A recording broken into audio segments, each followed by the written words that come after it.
Quand j'étais au collège, j'avais un problème assez simple à comprendre. J'adorais les jeux vidéo, mais je détestais réviser. On est en février, et tu sais ce que ça signifie, les examens approchent, que ce soit le brevet, le bac ou encore les partiels. Ces périodes de l'année, c'est toujours la même angoisse qui monte. Tu calcules mentalement le nombre de jours qui te restent et la quantité de chapitres à apprendre, et quand tu regardes ton planning, tu te demandes comment tu vas réussir à tout caser. Si t'es comme moi, t'as déjà ressenti cette panique qui te prend quand tu réalises que t'as passé des mois à repousser tes révisions et que maintenant, ton temps il est compté, frérot. Pendant des années, je me suis demandé pourquoi je peux rester concentré 5 heures sur un jeu vidéo, mais même pas genre 10 minutes sur mes vieux cours de physique. Inévitablement, je finissais par craquer, allumer ma console ou mon PC et me dire je réviserai plus tard.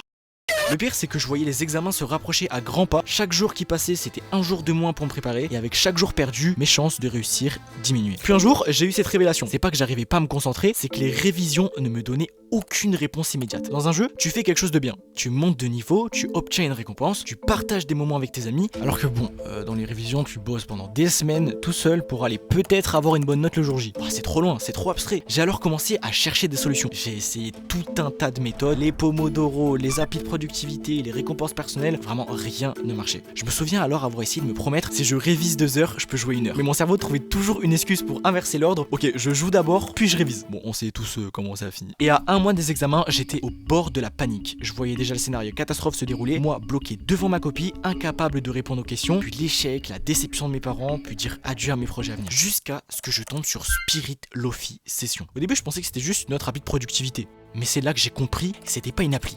C'était un jeu. Imagine, tu révises et pendant que tu révises, un petit personnage gagne de l'expérience. Ce qui est génial, c'est que c'est un jeu simple mais complet. Genre tu peux créer une to-do list, utiliser un chronomètre intégré pour suivre ton temps de travail, définir des objectifs quotidiens ou hebdomadaires, voir tes statistiques de progression au fil du temps et en fonction de l'environnement dans lequel tu te mets, tu peux gagner des spirits. Mais le plus important, c'était le système de récompense. À chaque fois que tu termines une tâche, que tu atteins un certain temps de concentration, figure-toi que tu gagnes des XP et que ton niveau augmente. Écoutez-moi bien, énorme fou du bus que je suis, j'ai recréé de A à Z ma chambre, exactement comme elle est dans la vraie vie. Et j'ai même créé un avatar qui me ressemble parfaitement.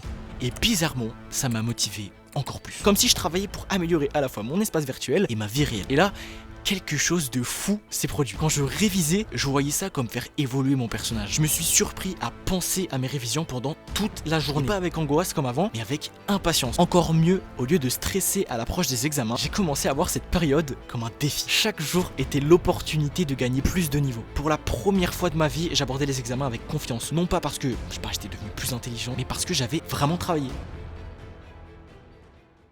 La vérité, c'est que nos cerveaux, ils sont tous différents. Certains peuvent s'asseoir et étudier pendant des heures sans problème. D'autres, comme toi et moi, peut-être, ont besoin de stimulation constante. J'aimerais vraiment savoir si certains d'entre vous ont essayé des méthodes similaires. Qu'est-ce qui marche pour vous? Comment vous arrivez à rester motivé pour vos études? Partagez vos astuces en commentaire. J'ai vraiment envie d'échanger avec vous là-dessus.